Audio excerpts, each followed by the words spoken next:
Au plaisir de vous retrouver sur Sénégal 7 TV ci seen programme de la semaine minute de vérité ñu am ci mbégte di fi dalal keneen ci suñu ay invité waxtaan ak moom ci li nga xamante ni moom moo di point yu gën a fës ci actualité notamment ouverture session fële ci assemblée nationale ni ki démb ñu dégg ñun ñëpp ki nga xamante ni moom moo di le président de l' assemblée nationale tressé li nga xamante ni moom moo di bilan bi également si liggéey bi fi ñu leen di xaar lépp te dina bokk ci ponk yu ne la waxtaanee ak suñu gënub tey di l'honorable député Abdou Khadre Sonko moom nag a rappelé que ni moom il représente la diaspora député à l'ENOC mais également bokk ci 15e législature bile tey ñu fas yéene sekk ak moom waxtaan bu yaatu honorable amatina mbégte jonawaat ak yow maa ngi lay nuyu di la ziar di la bàyyi nga nuyu. Merci beaucoup Penda maa ngi lay fay di la ziar di nuyu di la remercier ci invitation bi. di wax ni mbégte bu rëy la pour ñun. ñëw ci sa émission. waxtaanee li nga xam ne mooy actualité. mais aussi loo xam ne mooy suñu liggéey. en tant que député de la diaspora. mais aussi lépp loo xam ne def nañ ko ci première session bi. ak tamit bu ñu ba session bi jeexee tamit. lépp lu ñu def loo xam ne ci li ñu tuddee vacances parlementaires boo xam ne dañ koy dégg rek. waaye tamit loolu tamit dinañ ci mën waxtaan incha allah bu neex yàlla. tout à fait di nuyu nag waa Sénégal yëpp. di nuyu sa téléspectateurs yi. di nuyu waa diaspora parce que su ma leen fàttee rek en général day indi ay problème donc maa ngi nuyu waa diaspora yëpp rawatina waa ENOC. rawatina ñi nga xam ne ñoo nekk ci la région Auvergne-Rhône-Alpes qui est autour de la ville de Lyon. alors bu ñu waxee taxawee ci terme diaspora boos dama bëgg ñu leeral tuuti pour Sénégalais yi gën a mën a comprendre confusion bi am ci ñenn ñi. ci lu ñeel li nga xamante ni moom moo di diaspora bond bi nga xamante ni le PM bi mu teewee ci Milan waxoon na ko. donc Sénégalais yi nekk un peu partout ci li nga xamante ni moom moo di biti réew waroon ci tugal li nga xamante ni moo di seen koppar. ñeel ba tey financement yi ñu soxla. ci plan de redressement bi fan yee ñu weesu nag ñu ne atteindre ngeen seen objectif ba surpassé ko sax je dirais. parce que am ngeen toll ci 450 milliards. ñeneen ñi ni non lu nu mel bokkul dara ak diaspora bond bi mais lu nu mel appel à l' épargne publique la bu nga xamante ni lancé woon ngeen ko ci mois de septembre bi ñu génne qu'est-ce qu'il en est. non loolu confusion boo xam ne yomb na leeral parce que xam nga diaspora bond c' est un appel à l' épargne publique APE la. loolu mooy terme officiel bi boo xoolee dans tous les documents administratifs officiels doo gis fenn ñu bind diaspora bond opération bi ça s'appelle appel public à l'épargne ñu def ko ñetteel yoon cette fois-ci bu njëkk ba ñu doon laaj def naa 100 milliards ñu am 305 milliards beneen bi ñu doon laaj 300 milliards ñu am 400 et quelques milliards tey ñu am ñu laaj 300 milliards ñu am 450 milliards donc appel à l'épargne publique la ñu def ci opération bi commencé ko le 18 def na septembre dem ba 10 octobre léegi nag lu tax ñu tey ñu nit ñi di wax diaspora bond parce que cette fois-ci dañoo cibler la diaspora mooy ñi nga xam ne ñi ngi dëkk à l'étranger di liggéey am fa seeni épargne état nañ kat dafa bëgg a capter épargne boobu noonu ñu tuddee ko de manière générique diaspora bond mais appellation officielle appel public à l'épargne boobu nag moo recueillir 450 milliards amul benn épargne amul benn appel bu bees benn la am mu tudd appel public à l'épargne dédié à la diaspora bi cette fois-ci ñu tuddee ko diaspora bond. kon en termes simples on peut dire que ni diaspora bond bi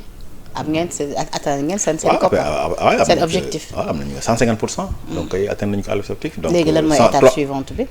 étape suivante bi mooy li nga xam ne mooy financer li nga xam ne li tax ñu def épargne public à l'épargne appel public à l'épargne donc loolu te loolu nag en fait boo xoolee état dafay laaj xaalis waaye état bu jotee xaalis bi kenn mënu ko imposer fii ak fii la ñu koy dugal état day jël loolu du def ko ci gafawu réew mi financer ci projet yi nga xam ne moom moo soxal gouvernement mooy soxal état donc nag projet yi nga xam ne lépp teg nañ ko ci agenda bi mais dina am ay projets yoo xam ne une partie de l'épargne dina ko financer. aussi une partie aussi c'est dina mën a fay ay dettes. loolu yëpp mbirumu gestion état la te incha allah dañ ko def comme ni ñu ko waxee. bi ngeen ko lancé ñu bëri gëmuñu ko woon jàppoon nañ lu ñu mel c'est trop demandé am sax ñeneen ñu dem ba des membres de l'opposition je dirais yu ne tout le temps Pastef cadre yi rawatina le PM Ousmane Sonko li ñuy def tout le temps mooy tàllal loxo li nga xamante ni moo di militants yi tout le temps dañ leen di appeler à venir dugal li nga xamante ni moo di seen koppar mais jusqu'à quand et que lu ñu mel peut-être sax waa Europe du ñu répondre favorablement à l'appel compte tenu du fait que li ngi dund leen dafa métti. li tàllal loxo de xam nga ba ñu nekkee parti Pastef di financer suñu parti pour suñuy activité dañ naan par militants yi da ngeen di participer mais à fond perdu c'est-à-dire boo dugalee sa xaalis état bi ci jégal ci biir parti bi lay seey ci suñu financement suñuy activité donc ñun ñoo jugal suñu xaalis dugal ko suñu parti di ko financer fii ça n'a rien à voir état dafa ne yéen sénégalais ngeen waxuma sax diaspora ñu keneen sénégalais ngeen ci réew mi ngeen dëkk am na loo leen denc as tuut dañu bëgg loolu ngeen abal ñu ko parce que dafa am lu ñu ci bëgg liggéey bu ñu ci liggéeyee ñu delloo leen seen xaalis xam loolu daal loxo abal la lañ la leb bu leen di delloo nag ñu am tuuti li ñu leen si tegal mooy 6% yeeg 45% yeeg ba 95% yi ci bu fekkee dañ lay lebal 3 ans 5 ans 10 7 ans ou 10 ans donc état talal loxo de dafa leb sénégalais yi ci diir delloo leen seen xaalis bu diir bi jeexee tegal leen ci tuuti loo xam ne mooy intérêt yi nga xam ne moom la teg. loolu leer na intérêt est-ce que dina mën a nekk parce que je pense que ne intérêt balaa mi mën a nekk day fekk ñu atteindre suñu objectif. non ça n'a rien à voir avec l'objectif obligation la état noo def dalay delloo sa xaalis bu la nee dagal ma 10 000 bu la nee 10 000 mu ne la 10 000 yi kat yow dama xëy lebal 3 ans at bu jeex at bu nekk ci 10 000 yi daf la ciy fay 6 500 bu fekkee non 6 400 bu fekkee 3 ans nga lebal année bu stop mu jox la 6 400 année bu stop mu jox ba 3 ans yi jeex xam nga yow léegi lekk nga intérêt yi 3 fois 6 400. 10 000 yi ñu ko lebaloon. mu delloo la ko parce que yaa ko moom. n'est-ce pas. kooku fi état lu mu ci munti financé ça n'a rien à voir avec le fait que bu la lebalee bu yow boo ko lebalee da lay delloowaat sa xaalis léegi nag lu mu lay jox ci intérêt. va dépendre que yow 7 ans nga ko lebal wala 5 ans wala 3 ans wala 10 ans. donc voilà noonu lay demee loolu leer na. d'accord léegi côté organisation nu ngeen def ba atteindre lu ni mel à rappeler que ni yéen a ko lancé woon ci lu toll ci 45 départements yow tamit gis naa la yaa ngi doon amal ay activités un peu partout au niveau de l'Europe Paris Amsterdam Lyon Reims Val d'Oise Nantes waaw mujj bi sax je pense que moom moo nekkoon Nantes est-ce que lu ni mel tamit c'était plus pour massifier. non loolu dafa tombé rek en fait man. comme ñun dañoo nekkoon diaspora di def campagne ba ñu élire ñu ne woon nag bu ko jot bi laajee bu ñu dellusiwaatee en Europe dinañ demaat waxtaan ak sénégalais yi pour expliquer leen ñun liggéey bi naka lañ koy defee ak lan mooy suñu problème yéen it seen doléance ngeen jox ñu ko bu ñu dellusiwaatee doléance yooyu ñu mën ko porter soit à l'Assemblée nationale wala auprès du gouvernement ci ay questions yi demee noonu loolu moo doon disons objectif dem rencontrer sénégalais mu tombe nag bu am opération boobu noonu ba Ousmane Sonko ñëwee président Ousmane Sonko ñëwee Milan def lancement bi ñu nekk fa ñooy léegi nag comme ñi nga Sénégal ñu ngi Europe plutôt lépp lu ñu mën a joxe ci communication rek dañ ko def ci opération boobu noonu léegi nag li tax sax bu gën a yomb parce que xam nga bii c'est la 3e opération d'APE mais bii comme dañ ko dajalee diaspora état bi dafa ne bii ne il faut ñu communiquer ko lu baax parce que loolu mooy doon xëy na li manqué woon ci opération yu njëkk yi ñaari njëkk yi. il faut ñu communiquer mais nag c'est-à-dire au départ ñu bëri comprendre ñu woon nag. ce que voulait dire le PM. exactement léegi nag lan la état def du état sax moo ko def sax mais ñi nga xam ne ñoom lañ dénk mbir mi opération bi mooy CGI pardon ñooñu ñoo jël initiative ne dañuy def ay webinaire di dem Sénégalais di leen rencontrer am na ñoo xam ne par exemple lañ dem def ville am na gars yi ñoo la ñu Lyon sax dañ ñëw Lyon dajale Sénégalais yi. waxtaan ak ñoom expliquer lan mooy APE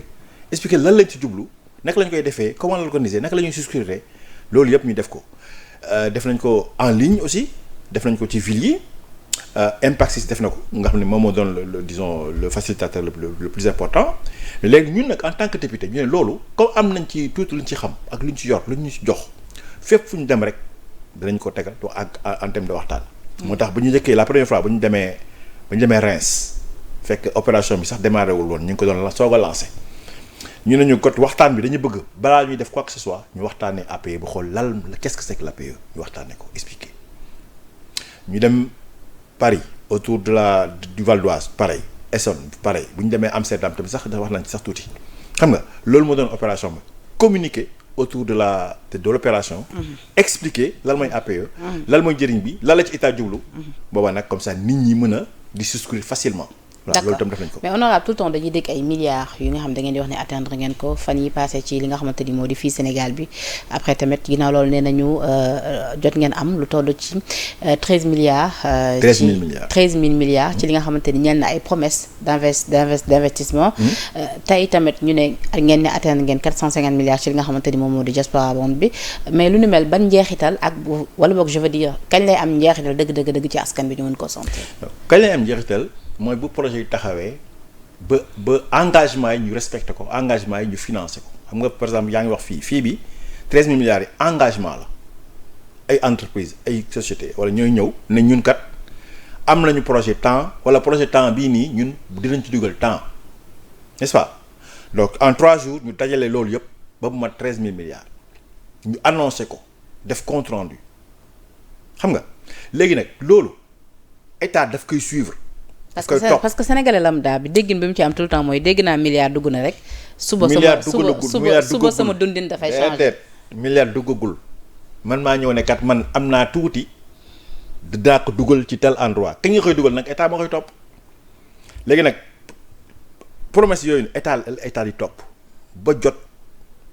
ci lu ëpp xëy na dina jot 80% xëy na 90% xëy na 95% xëy na 105% xëy na sax 120% xëy na sax. parce que dina am xëy na ñu ñëw après lu gën a am solo mooy l'opération mooy la communication autour mooy le fait que lu ñu doon ut 10 000 milliards la xam 10 000 la ñu waxoon 10 000 milliards la ñu ut ñu dem ba am 13 000 milliards mooy donc ça veut dire que am na ñu bëri ñoo xam ne ils sont prêts aujourd'hui plus au-delà de sunu attente ñu bëgg dugal seen xaalis ci ay projets yoo xam ne portés par l'agenda projets yoo xam ne mi ngi ci plan de redressement projets yoo xam ne Sénégal moo ko teg gouvernement moo ko teg pour mën a suba comme na ko waxee tool la Sénégal mën a neex mooy activités yi wala projet yi nga xam ne teg nañ ko seen ñu mun ko réaliser. léegi nag loolu pour mu sotti. état moo koy topp. voilà fépp foo xam ne am nga engagement rek di nga ñëw dinañ la contacter. wax ak yow expliquer détails yeeg yëpp nga xool nan la ngay dugal comme information comme élément ba mu jot nga joxe sa xaalis ñu dugal ko ci projet yi ñu financer ko ñu topp ko ba projet yi sotti. alors ci wàllub koom la ñuy taxawandeegum ba tey parce que dëgg-dëgg jamono ji loolu moo nekk suñu vrai problème ci partenariat bi nga xamante ni réew Sénégal également mu ngi koy xaarandi suñu diggante ak Fonds monétaire international di FMI. ci ndaje bi nga xamante ni amoon na foofee ca Washington. donc lu ni mel après ginnaaw loolu ministère des finances def nañ ci ab communiqué pour wax ñu lan nañ fa jëlee ak it lañ fa war a mën a saytu ci lu ni mel nag Cheikh Diba xamal nañu ni boobulee waxtaan. lu jiitu li nga xamante ni waa FMI félicité nañ ko waa Sénégal autorités yi ci anam bi nga xamante ni lu mel la ñuy doxalee nee nañ tamit am nañ en tout cas li nga xamante ni moom moo di engagement yi nga xamante ni ñaari parti yëpp jël nañ ko pour xool naka la ñuy war a mën a liggéeyee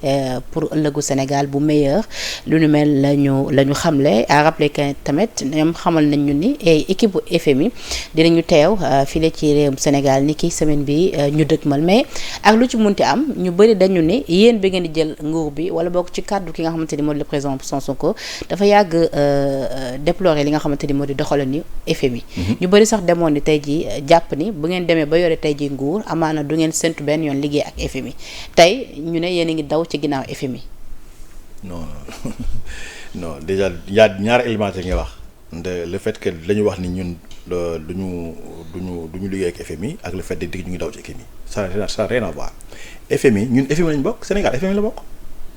Sénégal est un état membre de FMI xaalis bi FMI di gérer Sénégal daf ci am wàll mais ñun dañu ne FMI instrument la partenaire la ci Sénégal boo xam ne dina mën a boo leen amee accord accompagner yenn projet yi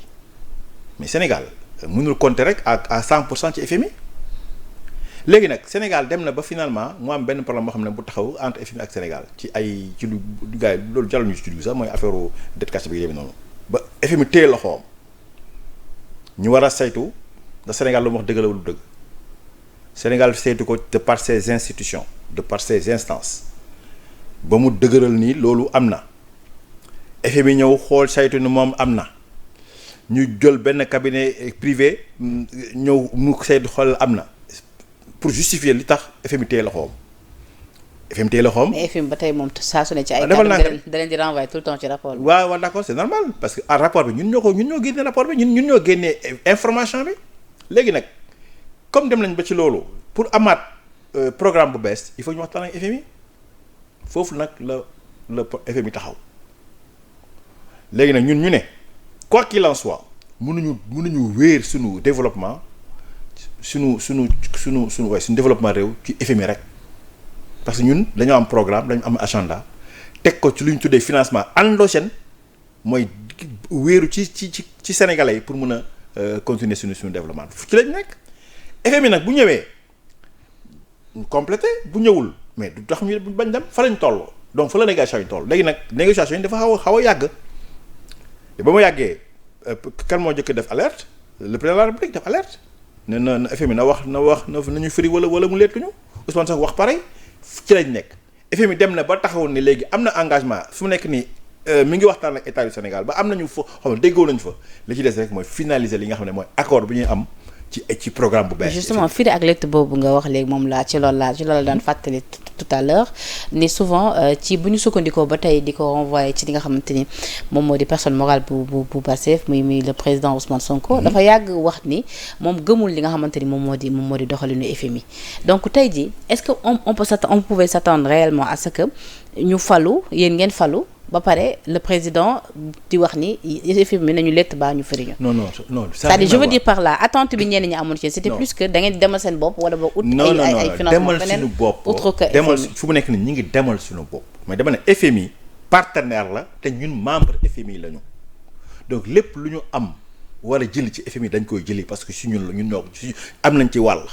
léegi gëm-gëm bi ngeen amoon au départ ci FMI gëmuñu wax ñu duñu liggéey FMI de kenn waxul loolu dañu ne FMI du ñu tënk FMI du ñu imposer ay règles parce que am na yoo xam ne baaxul ci suñu réew baaxul ci suñu ko FMI di doxalee donc ñu wax lañ ko publiquement FMI xam na ko lu tax ñu négocier c'est pour se mettre d'accord sur ay termes loo xam ne lu ñu FMI di imposer loo xam ne ñu d'accord ñu wax ko duñ ci d'accord dans un premier temps ba dem ba trouver accord loolu la mbir mi kenn waxul ni FMI duñu fa dugg duñu fa jël xaalis parce que FMI am na tamit. FMI lan mooy solos FMI actuellement ñun nii mooy la garantie que FMI donne ci institution yi lebal xaalis pour ñu lebal xaalis boo xam ne à des taux plus faibles mais loolu ñun suñu droit la le fait que FMI ñu am accord ak FMI pour que justement intérêt yu ñu war a jël ci yenn leb yi ñu mën ko am parce que FMI mooy joxe garantie loolu la mais ça veut pas dire que FMI bu ñëwul ñun duñ dem. alors à rappeler que ni boobu leen ndaje mi ngi am ci jamono bi nga xamante ni Moody's dañu dégradé la note. waaw quand même du Sénégal ba mun nañu sax dépassé na li nga xam ne moo di 4e sous-sol bi le PM waxoon. am na nag ñenn ñu bokk ci yéen ñu ko ñaawlu dégg naa ci l'honorable député. au plus haut sommet sax ñu ko ŋaññi au plus haut sommet da nga naan kay le plus haut sommet lañ ŋaññi. oui am na ñu ne voilà Moody's moom amuñu pour di sukkandiku ci moom pour ay notes ak yu ni mel mais. quoi qu'il en soit tey jii tamit li Moody's wax ndax ñenn ñi mënuñu ko gëm sachant que ni le PM lui-même waxoon na ni dañoo fekk ci dëkk bi c'est-à-dire ils ont trouvé un état en ruine. waaw mais xam nga fait lu xaw a bizarre ci Moody's rek mooy collision bi am ci temporalité bi lu tax ñu koy génne léegi nii moment bi nga xam ne. ñu ngi annoncé ay discussions avec FMI mois bi nga xam ne Sénégal mi ngi def fii bi di annoncé ay engagement de 13 000 milliards di def ay appel pour ñu yoo xam ne dépassé largement li nga xam ne moom loolu mooy wane ne état mi ngi ci liggéey boo xam ne mi ngi ci am ay résultats. da nga jàpp ni c'est pour dàq ay investisseurs. loolu on peut pas le dire de manière comme ça absolue mais c'est tey na xel donc tey na xel. ñi nga xam ne ñoo yor réew mi ñu jël seen responsabilité dénoncer li nga xam ne moom mooy moment bu ñu ko waxee pare joxe ay argument yoo xam ne technique en dire que voilà Maurice lu mu wax nii moom ça n'a rien à voir en fait am na loo xam ne yenul maanaam donc les efforts que fait l'État pour assainir les dépenses les finances publiques ñëpp gis nañ ko l'engagement que l'État joxe ci loolu gis nañ ko effort yi état di def wala Sénégal yi def seen bopp sax pour mën a accompagner seen réew seen gouvernement ñu ñëpp gis nañ ko état engagement bi nga xam ne yeneen partenaires yi financiers yi institutionnels yi ñuy def pour mën a jàppale état ñu ngi koy def mais comment dans ces conditions comme ça ñu bëgg a dégrader la note du pays c'est contradictoire xel tey na ci loolu nag moo tax nag ñu au plus haut sommet ñu génn de manière courageuse wax ni Moody's lu mu wax tegu ko fenn voilà donc critères xëy na sax ci critères yi sax mën na ci wax. mais voilà critères yi peut-être. alors honorable sànq yaa ngi développé ba tudd li nga xamante ni moo di dette cachée bëggoon ñu taxaw ci fa ñu taxaw ci tuuti. parce que nag dette cachée boobu ba tey dafa jur coow ba tey tamit leerul ci bopp ñenn ñi quand le PM nous parlait de chiffres falsifiés finalement ñu yegg si ci dette cachée le président Macky Sall ak ñi mu àndaloon boobu ba tey ñoom ñu leen di rejeter la faute ni lu nu mel amul ba tax ñoom produire ñoom it seen contre rapport daal di koy jébbal ñi nga xamante ñoom ñoo di FMI yemuñu ci barki dem on nous apprend que ni le président Macky Sall contacté na ak cabinet d'avocat ngir ñu mun cee saytu lu nu mel bu baax a baax liggéey ci ak tamit ñi nga xamante ne jëriñu nekk wàllu finance ngir ñu jox leen li nga xamante ni moo di rapport ba ñu mun koo saytu ñoom à leur niveau au même moment tamit FMI moom di ñu wax waxu dette non comptabilisée mais finalement wàllu dette boobu kañ lay leer ci bopp sénégalais yi. leer nañ wàllu dette bi leer nañ ñii di wax ñi dañuy gesticuler rek c'est-à-dire que leer nañ parce que ay étapes la ñu wala état gouvernement moo def saytu gis mbir mi dénoncé ko jox ko Cour des comptes kooku ñëw confirmer plus que lu état wax ñu annoncé ko publiquement FMI def xool ay saytu confirmer ñu ne léegi dañ koy jox benn organisme indépendant mu confirmer mais lan lañ bëggati lépp leer na léegi nag ñoom ils sont dans la gesticulation ils sont dans la manipulation loolu rek la. muy ñi nga tudde mooy rek président Macky Sall rek ak ses alliés xam nga léegi nag c'est de la diversion de dire que voilà dañuy def ay contre-rapport kan nga koy jox FMI moom rapport dina génn te xam nañu lu nekk ci biir xam nga donc mbir mi leer na léegi nag le fait que c'est juste pour détourner l'attention sur d'autres choses yoo xam ne pour ñu bañ a compte mais dette cachée leer na nañ te Macky Sall sax dégg na président Macky Sall nee na dette kenn mënu ko caché waaw moo tax mu feeñ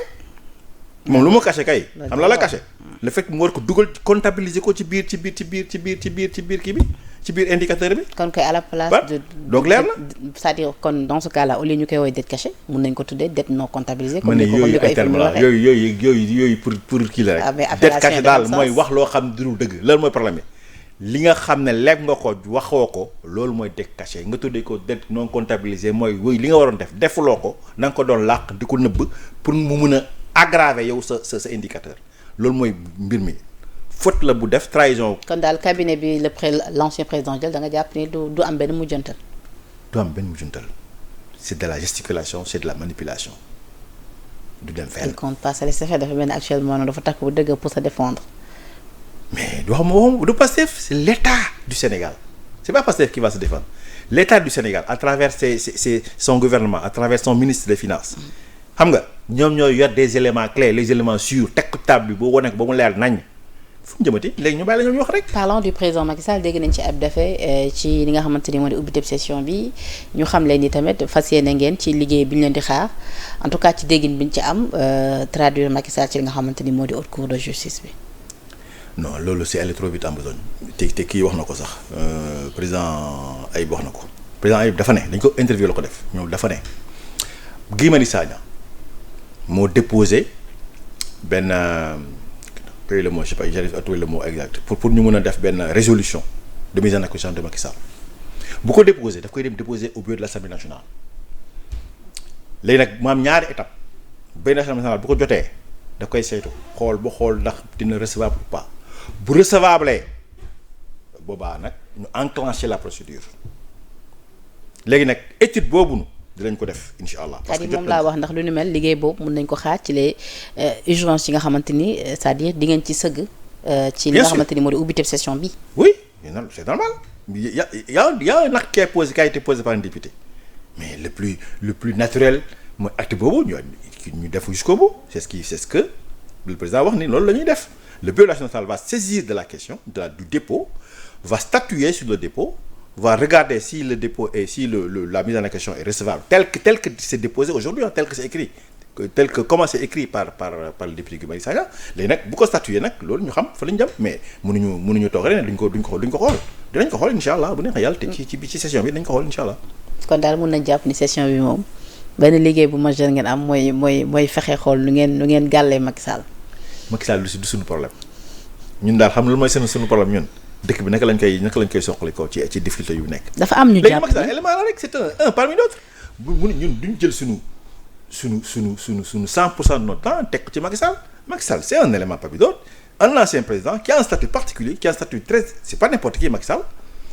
qui a fait beaucoup de choses, beaucoup de mal au pays, mais à un moment donné, quand ça va arriver... moo tax am ñu jàpp ni déjà c'est perdu d'avance. donc depuis loolu ngeen di wax dégg nañ fii le directeur bu nga xamante ni moo jiite caisse de dépôt et consignation wax ni ci dossier Mittal bi di ngeen ci xool nu ngeen ci traduire Macky Sall ci nga xam dafa bëri pour haute trahison ñenn ñi ni lu ni mel mënul nekk. ma ne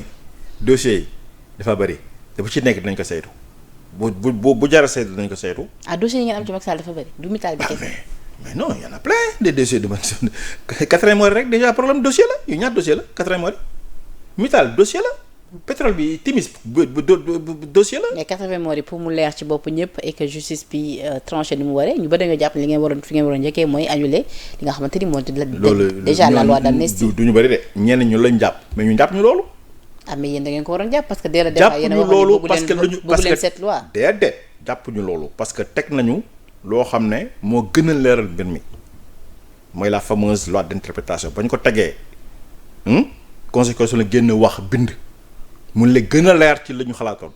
n'est-ce pas parce que am na loo xam ne lañ doon ragal ñu interpréter d'une manière ou d'une autre pour ba ñenn ñi ba ñu rëcc mais conséquence bu ñëwee ba génn ba wax mbir mi gën a leer donc on a fait un acte posé wàcc nag daanoo ci gën a gaaw parce que yéen da ngeen doon wax dina débat que loi bi bëggu leen ko. gis nga man loolu xam nga gis nga kii bi ñu sota débat technique bi débat juridique bi loolu dépassé lañ ko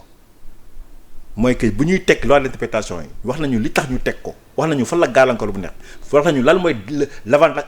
ou le manque d'avantage de dindi loi d'amnistie bi wax nañu ko ba mu leer nañ. wala peut-être après argument juridique yi teg nañ ba pare ba ñun ñu statuer ñun dañu bëgguñu abroger dañuy jël loi d'interprétation ñu teg ko bañ ko tegee conséquence wax mu leer jeex na gis nga parce que loolu am na lu mu indi lu leer léegi nag ñi ñoo topp lañ leen topp. mais avant vous parliez d'abrogation est-ce que quelque part da ngeen dem ba ci biir vous vous êtes peut-être rendu compte que c'était impossible comme ni ko maître Aïssata Tall doon waxee lors d'une conférence de presse waxoon na leen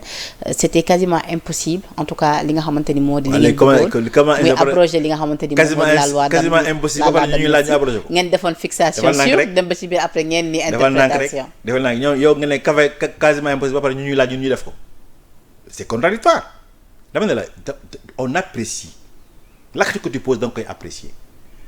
On avait plusieurs façons de poser des actes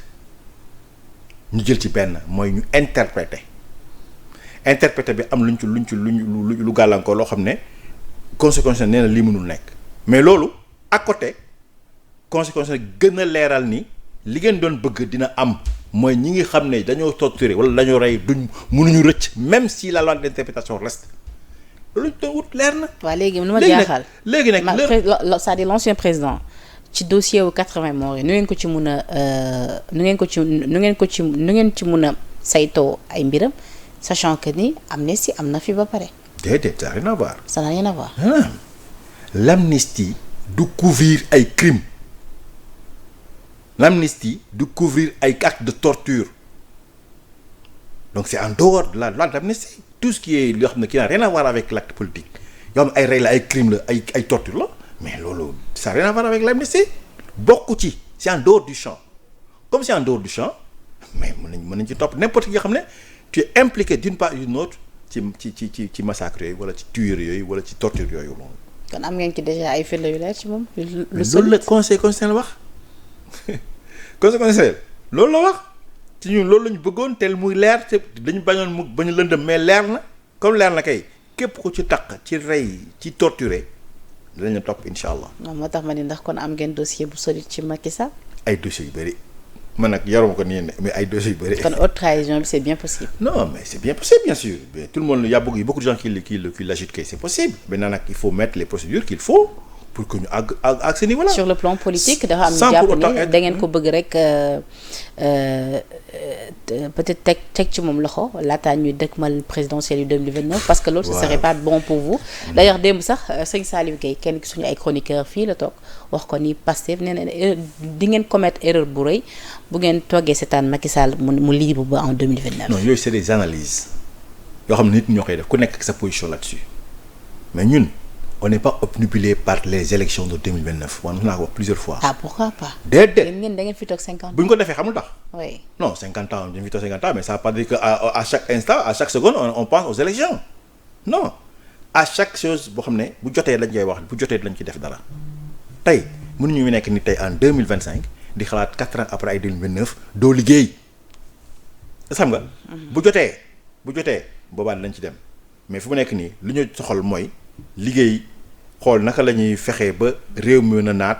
réew mi problème yi nga xam ne am nañ ko. ñu mën koo régler. solution ñuy ut pour Sénégal mën jëm kanam ñuy jëm ko def. projet ñuy teg ñu jëm ko doxal.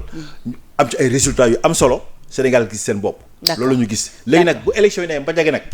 comme affaire politique la. affaire parti la. bu baax ñun dañu jóg suñu bopp parce que xam nañu jege na. mais 4 ans ou 3 ans 5 ans après 5 ans avant. ça c'est pas notre problème. ñun on n'est pas là pour. alors à rappeler que ni démb ngeen a amal ubbiteb session ordinaire 2025-2026 bi leen ndaje nag mu ngi am ci teewaay lu toll ci 134 députés le président de l'Assemblée El Malick Ndiaye profité na ci boobu la daje ngir également jébbal li nga xamante ni moom moo di ab bilan li ngeen fi jot a liggéeyagum bi ngeen fa nekkee ba léegi nee na mi ngi trouver ab institution bi nga xamante ni dafa doon souffrir de dysfonctionnement affectant li nga xamante ni moom moo di crédibilité am ak li nga xamante ni moo di efficacité bi nee na lu ñu mel moo tax bu mu engagé woon ay réformes institutionnelles autour de 3 priorités disposer de textes clairs renforcer le contrôle parlementaire et améliorer l'efficacité du travail législatif nee na également ci li nga xamante ni ba tey moo ñeel wàllub coppite bi mu indi ci assemblée nationale di yëngu na bu baax a baax tam ci li nga xamante ni moo ñeel wàllub modernisation ak digitalisation bi lépp institution su ko defee rek xam nga da ngeen xawoon archaïque nag su ko defee ngeen gën a moderne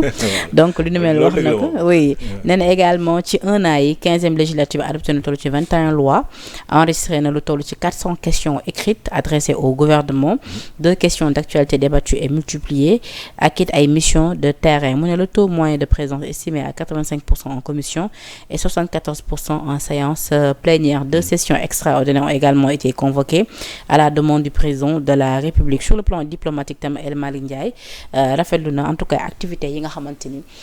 ñoom parlementaire ak moom également amal nañ ko un peu partout à travers le monde ak daje yi nga xamante ni amal nañ ko ak ñeneen ñu nga xamante ni représenté nañu parlement yeneen i réew ñeneen tamit délégation yi nga xamante ni jóge nañ yeneen réew ñëw am ay daje ak ñoom ci mel ni comme délégation yu jóge Canada Maroc ak Royaume-Uni entre autres également mu jeexale par wax li nga xamante ni moom moo di seen taxawaay yéen député yi ci octobre rose bu ñu nekk ngi gën a mën a xeex li nga xamante ni moom moo di wàllu cancer ñu gis sax moom nga takk nii pinc bi oui pour fësal lu ni mel d'abord sa gis-gis pour li nga xamante ni en tout cas yéen depuis boobu yéen a ngi koy amal à l'Assemblée nationale ñenn ñi nag jàpp ni defu leen dara à l'Assemblée nationale. waaw ñu leen jàpp loolu non garaawul ñun la ñu ne jël la ñuy waxal ak Sénégal la ñuy waxal donc Sénégal la Abdou boobu jiñ leen tamit ni da ngeen ñëw approprié wu yenn ci ay liggéey yu nga xamante ni ñoom seen nguur la woon ñu amoon ko ak des chinois mu ñeel li nga xamante ni moo di modernisation continuité la ñu waxee continuité amul problème mais nee na des fois da ngeen taxaw ni yéen def yëpp te du ngeen leen ko sante ñoom xam nga ñun ñëw ñu ne defuñu nihilisme ñëw nañu ne dara xamu fi ñun dañu ne dañ ñoo am lu fi am mais loo xam ne doyul am loo xam ne lu manqué am loo xam ne doxul lu muy war a doxee ñu jéem fexe ba mu dox bi mooy li président Malick wax mooy moderniser l'institution parlementaire mooy l'Assemblée nationale n'est-ce pas moderniser bi nag mooy ci li nga wax nii ci lu mu def yëpp textes yi mu leeral ko procédures yi mu leeral ko activités yi gën a yokku ci comité yi ci commission yi ci plénière yi ci lépp loolu la ñu wax ne loolu la ñu def léegi nag bu ñu ko bëggee comparer ak avant mais am na yokkute bu rëy am na qualité bu baax bu yokk ci li nga xam ne moom la assemblée doxalee loolu la président Malick wax léegi nag bu fekkee gars yi tamit dañu gis seen bopp ci loolu mais c'est dommage. mais honorable seen oto yi fu mu toll. sunu oto yi ñu ngi ko doon xaar ci bilan bi de. non oto yi ba dafa jur coow Bachir Fofana am lu mu fi génn wax te Bachir nee na ba tey li mu waxoon kenn weddiwu ko. ba tey mais moom na bañ na bañ a dugg ci lu mu xamul na noppi xam nga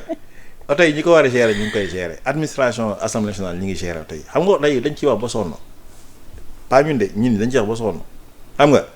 ñu renvoyer leen la balle assemblée mi ngi gérer ay mbiram. mais El Malick dafa wax ne oto yi da ngeen si jot balaa yàgg dara te boobu tey.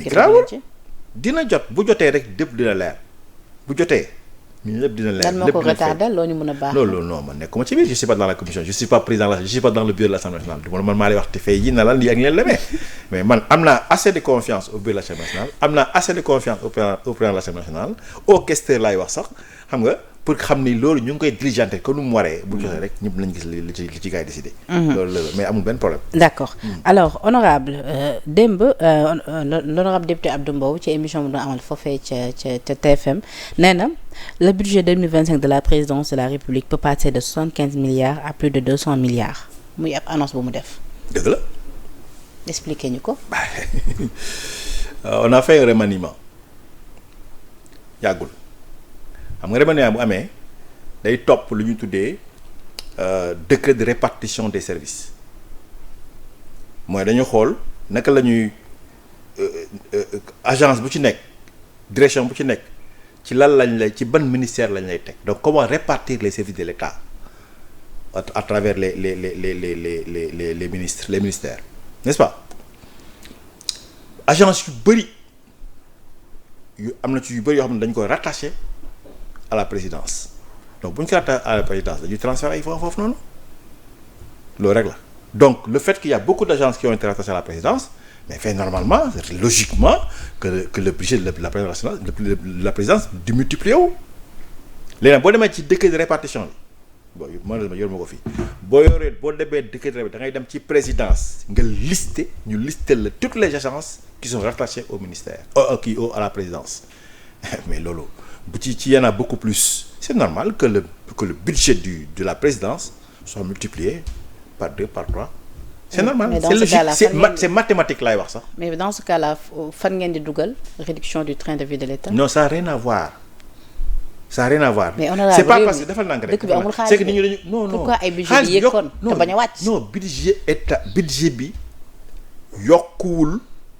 avec les mêmes éléments bu ñu ne woon par exemple ñaari agence noo fi nekk budget bi nekk 10 ñaari agence nekk fii budget bi nekk 100 boobaa ñu ne budget bi yëpp multiplier lañ ko par 10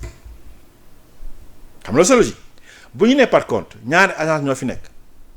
budget bi 10 la ñu ne kat yokk nañ ci 10 agences budget bi nekk 100 mais c'est normal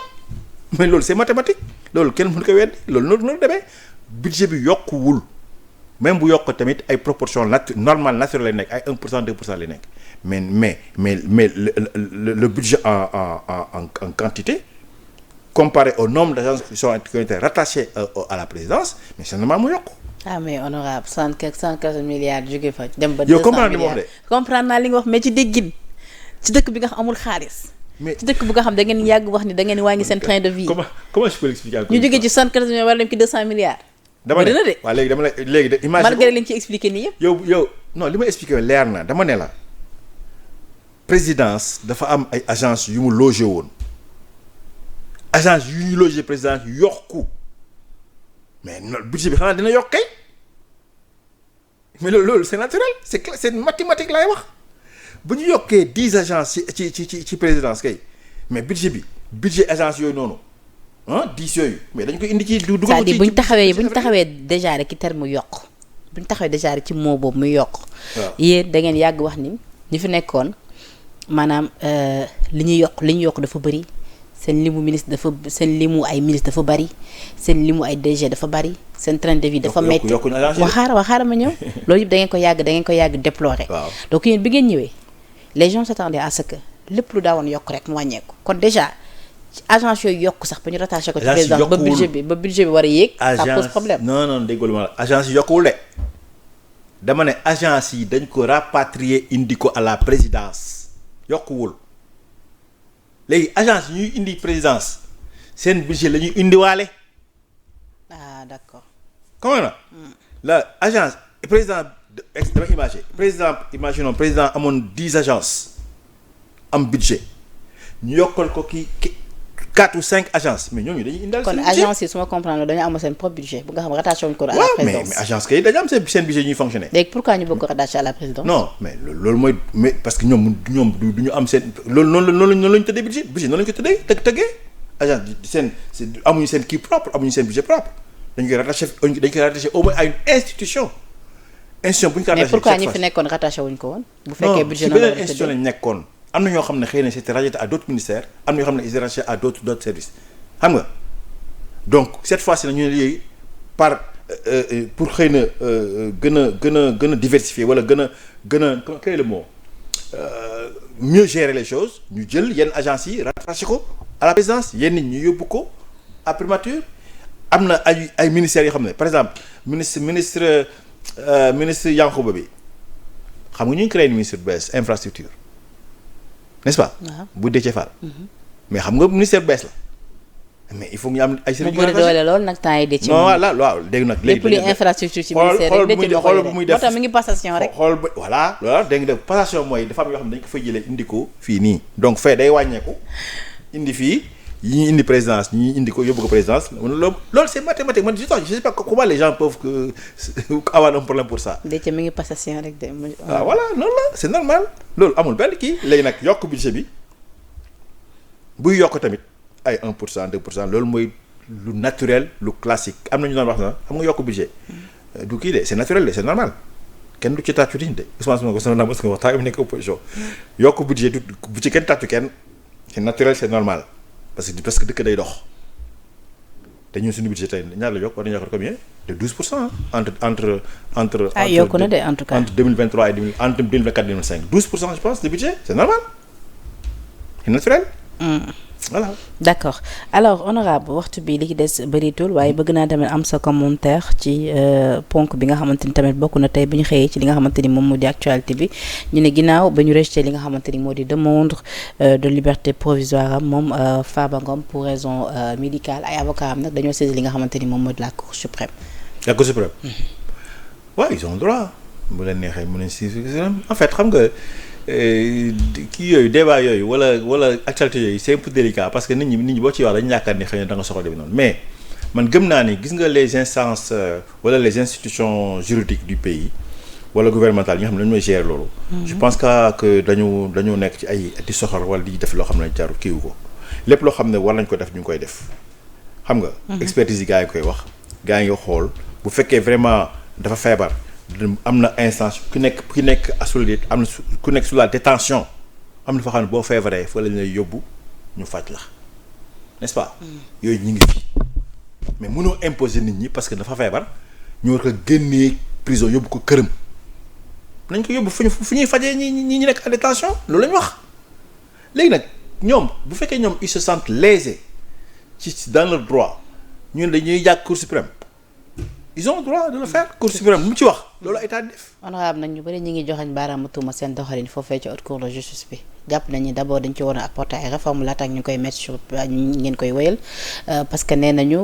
haute cour bi moom bu la xasee ba condamné rek yow li ngay def direct mooy ñu door la mandat de dépôt nga dem tëddee ci kaso après nag nga war a ñëw pour défendre sa bopp te du ñu mel moo coûté woon ku mel ni ki nga xamante ni moom moo di Mansour Faye après suite à des concertations gis nga ni finalement bàyyi nañ ko mu recouvrer la liberté Farba Ngom ñu ne presque 9 mois ngi nii mu ngi ci kaso bi te booba tey kenn dégloogu ko ak yu ni mel jàpp ngeen ni da ngeen waroon soppi d'abord réformer li nga xamante ni moo di haute cour de justice bi. pour permettre peut-être aux gens de pouvoir se défendre laataa ngeen leen di yóbbu kaso. haute cour de justice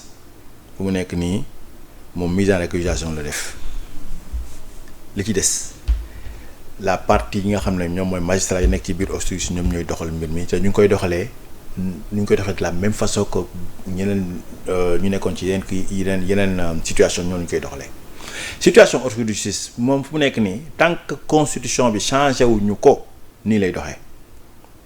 n'est-ce pas ku ñu war a juger nga nekk ministre doo rëcc